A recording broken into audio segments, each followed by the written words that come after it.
So, 59 pesos. Apat yung binili ko yung mga nakaraang araw na may changes na doon sa aming grocery schedule. Kasi nga, then ngayon na nakalipat na kami dito sa taas, si Shopee na yung magbabayad doon. So, ayan lahat yung aking mga napamili, guys.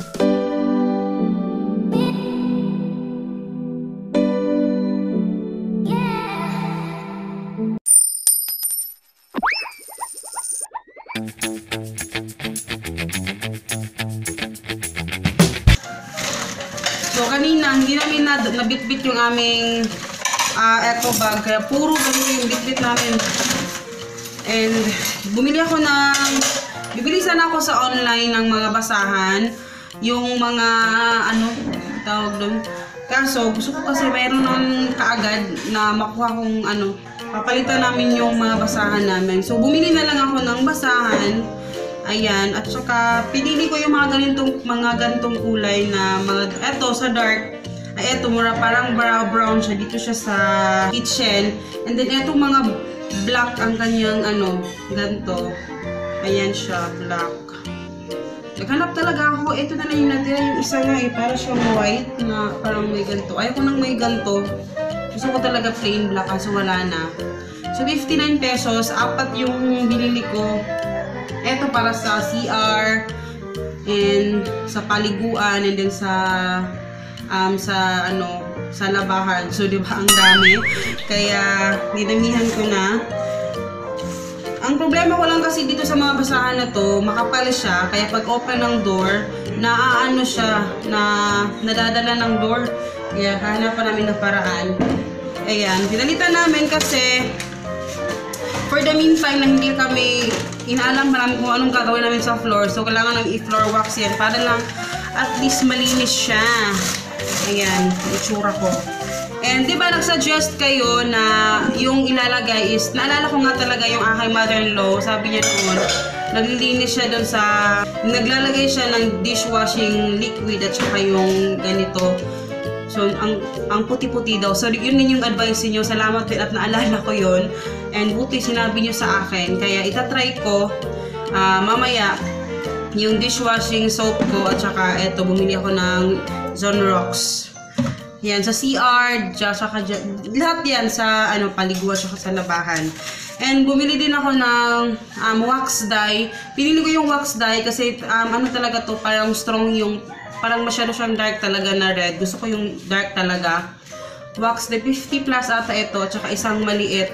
Ayan. Sana yung bibilihin namin kasi para hindi pero mas maganda kasi ito. Ang problema lang dito yung mga paa, kaya kailangan naka-chinelas. Ako lang kasi nung nagchinelas ito sa loob ng bahay. Sila papa hindi.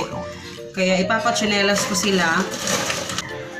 Tapos ito, bumili ako ng Nubake na sa Gardenia. Ito yung pinakamura nila, diba? So, para to sa egg at saka sa mga baon ni Hagrid sa school. Snack na rin niya. And eto, bumili kami ng milk. Alam nyo ba yung Milo? Hindi na naman niya iniinom dahil gusto niya daw ng milk. So, bibilhan ko siya ng milk kanina. So, etong Select 45 milk. So, dalawang, parang isang pack, say 15.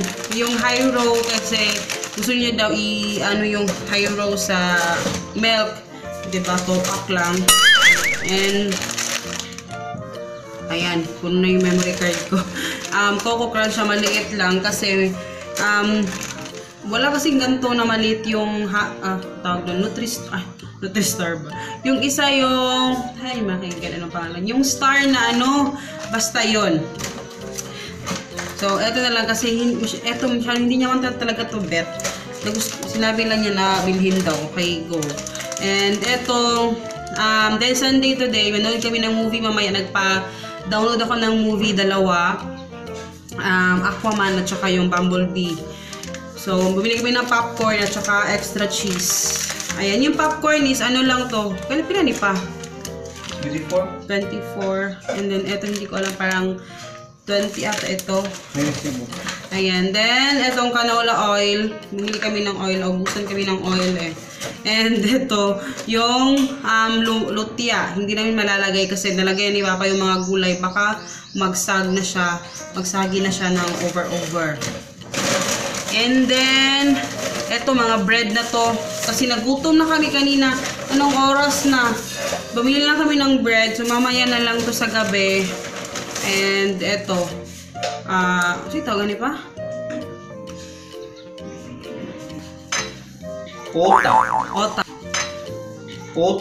Otap. Yan, otap. Mura lang kasi doon, 18 pesos. Yung aming, sinabi ko lang, parang nasabi ko na to sa mga, hindi ko natapos yung sinabi ko nung mga nakaraang araw na may changes na doon sa aming grocery schedule kasi nga napag-usapan namin ni Papa na yan, gusto ko na i-share sa inyo.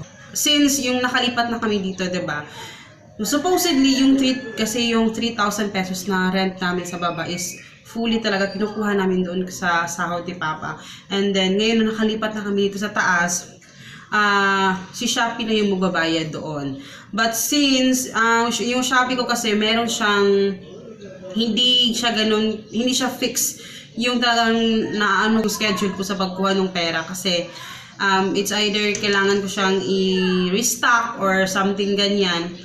So, depende kasi, like for example, may delayed sa mga packages, hindi agad na-deliver or hindi agad nire-receive ni customers, ganyan. So, mga ganun mga technical na mga bagay na kailangan kong i-consider. Kaya, nag-decide kami na yung full na rent talaga is doon na kukunin lahat ng bills namin, doon na kukunin lahat sa sahod ni Papa talagang as in full. Kasi, ever since naman, talaga yung grocery namin, doon kami nag-aantay sa sahod niya. Pero since na, yun nga, yung nag-decide kami na ganyan, i-change na lang namin, yun.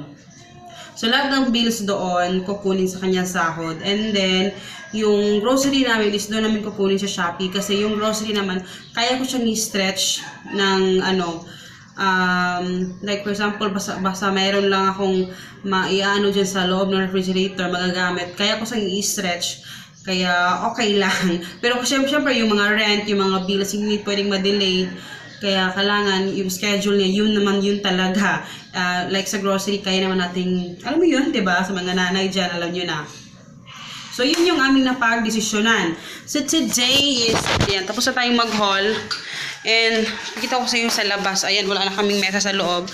Kasi pag every Sunday, ilalabas namin dito yung mesa, yung mahiwagang mesa namin. Ayan na si Hagrid, naka-hi babe. Hi. You want to it? What? Uy. Wow, dead ma bells. Wow. So dead ma siya. Pero anyway, yung aking mga sinampay, kukunin ko pa yan mamaya. Actually, ano na yan, kailangan na lang yan tupiin. Pero yun lang. Tapos kakain na kami. So, ayan lahat yung aking mga napamili, guys. Ayan siya lahat. Yung, ano ba yun yung Sonrox ito sa dito pang, ayan siya. Saka yung ito, mamaya namin to gagamitin tong, ayun, dito sa CR pa. CR. Ayan, dyan na lang muna siya kasi gagamitin namin yan mamaya. Mamaya ko na to i-arrange. Hello guys, good morning. So, hindi ko natapos yung vlog kahapon, pero ngayon tatapusin natin. Nanood ako ng CCF, si Pastor Bong. Iinit agad si Pastor Bong, no? And, maga kaming nagising kasi. Ayan, si Papa, nagpapak siya ng mga order. Actually, kagabi, ayan, ano ba yung sinabi ko? Ayan, nagluluto ako inilit ko lang yung munggo. Yan na yung last namin na munggo na kakainin. And then, eto, ang dami naming, bulad, dried fish. Ayan. Eto, yung, actually malalaki to na dried fish. So, malaki talaga.